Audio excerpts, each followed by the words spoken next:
For decades, reliability meant dial tone, working trunks, backup power, and a central office switch that stayed alive. Now, all that still matters, but in next generation 911, a working circuit alone doesn't guarantee a working emergency response. Today we're going to look at the 3 things that make 911 reliable in the NG911 world: the network, the information, and the people making the decisions. That's coming up next on TiPS, Today in Public Safety. Welcome to TiPS, Today in Public Safety, your go-to podcast for today's breaking stories in public safety news. Here's your host, Fletch, with today's tips.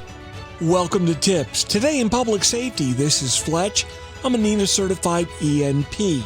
Every Monday, Wednesday, and Friday, I bring you the most important topics about public safety and communications. Reliability is now a system, not a circuit. For most of my career, reliability's been pretty clearly defined. Was there dial tone? Was the circuit up? Was the trunk group healthy? Did the backup generator start? Was the central office still alive? The battery plant charged? And the copper connected from one end to the other? Now, if those answers were yes, we all felt pretty good about the reliability of the 911 system. And we should have. Those things mattered then, and they still matter today. But reliability isn't just a circuit anymore. In a next-generation 911 environment, a caller may reach us by voice, text, real-time text, video, or through information that's still being developed and operationalized. The caller may travel through a wireless carrier, a broadband network, or an EZNet, a location validation system, a GIS database, a routing function, media gateways, and call handling platforms before it ever reaches a live telecommunicator. Now, that's a lot more capability than we had before, but it's also more responsibility. You see, the public doesn't care whether the failure happened in the carrier network, a location database, a map layer, or a firewall, gateway, or workstation. No, they've got one expectation. When they need help, 911 needs to work. And that's the definition that matters. Systems can be available but not reliable. The network can be up while the location is wrong. The call can still arrive while the map display is completely wrong or missing. And transfers can complete while the important information suddenly disappears. You can have clear audio while the text conversation never reaches the call taker, because availability means the technology is turned on.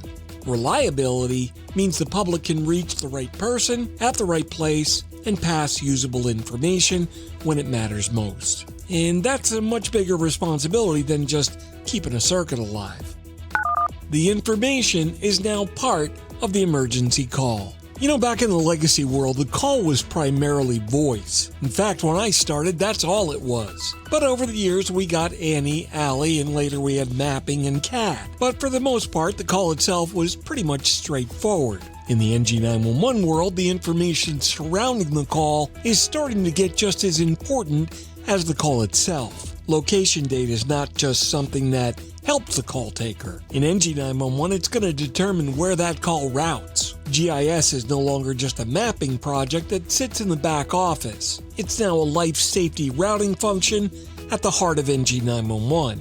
Text, photos, video, and supplementary information can help us all understand what's happening well before the first responder arrives. But only if that information is accurate, available, and usable. And the last 2 words are important: available and usable. You see, today, more data is not always better data. If the call taker's got to search through the multiple screens, guess which location is correct, or wait for a transfer to reveal what should have been there from the beginning, then the system hasn't made the job easier, it's just simply moved the work around a little bit. And this is where project teams need to start getting serious about testing. I hate it when people just test to see whether the call rings. You need to test whether it routes correctly, test whether the right address appears, test the map point data is correct, and test whether the correct jurisdictions for response are all identified. And don't forget to test the transfer, but test what happens after the transfer.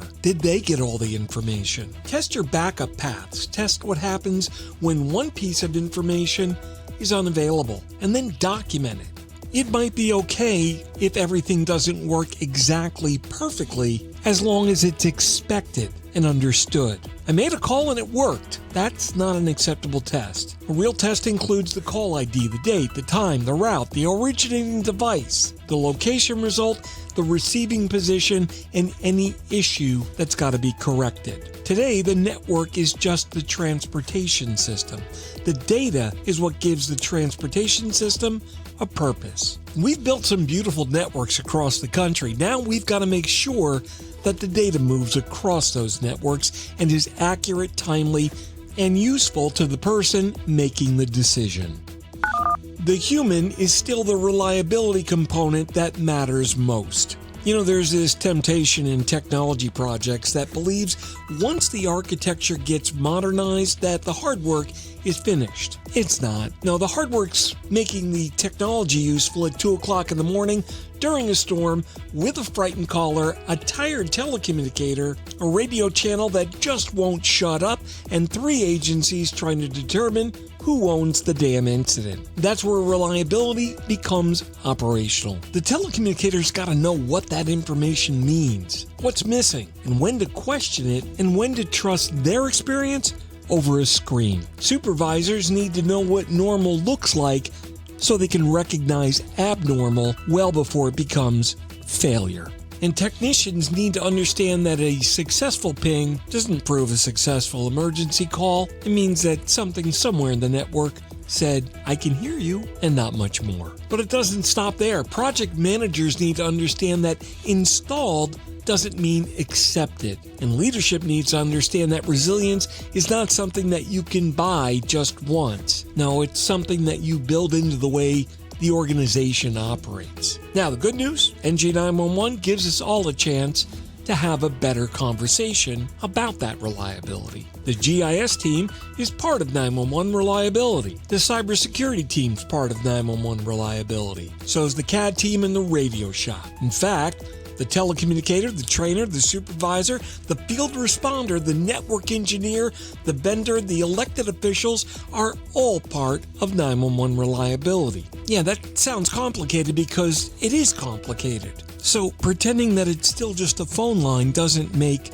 that work any easier. It just makes the failure harder to understand whenever it happens. And it will. This week on Wednesday, we're going to talk about what happens when the emergency does not respect a jurisdictional line. The caller sees one emergency. Public safety may see multiple counties, agencies, systems, and responsibilities. Now, the call doesn't stop at the boundary line, and neither should the information. Then on Friday, we're going to talk about AI automation and whether public safety leaders use those tools to simply reduce costs or create capacity and improve training, organizational decisions, and actually make their people more effective. Don't miss that. That's going to be a great chat. This is Fletch. That wraps up another episode of TiPS Today in Public Safety. Thanks so much for listening and all your comments. We'll catch you next time. Take care.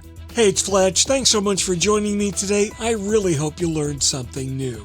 Please remember to like and subscribe so you'll be notified of all of our new episodes. TiPS publishes 3 times each week on Monday, Wednesday, and Friday mornings at 8 a.m. Eastern. You can also listen to or read my blogs and other long-form content at fletch.tv, and my professional website with all my contact information is at fletch911.com. Once again, thanks so much for spending some time with me, and if you're in public safety, as always, thanks for what you do every single day. We'll catch you later. Take care. You've been listening to TiPS Today in Public Safety, your go-to podcast for today's breaking stories and public safety news. Hosted by Fletch and available every Monday, Wednesday, and Friday. Catch past episodes on 911tips.com. I am Spider Harrison, the official 911 voiceover dude. No small animals were harmed in the making of this podcast. However, it may contain peanuts, or peanuts may have been used in its production. This content is void where prohibited or expressly forbidden by law. And by the way, I said peanuts.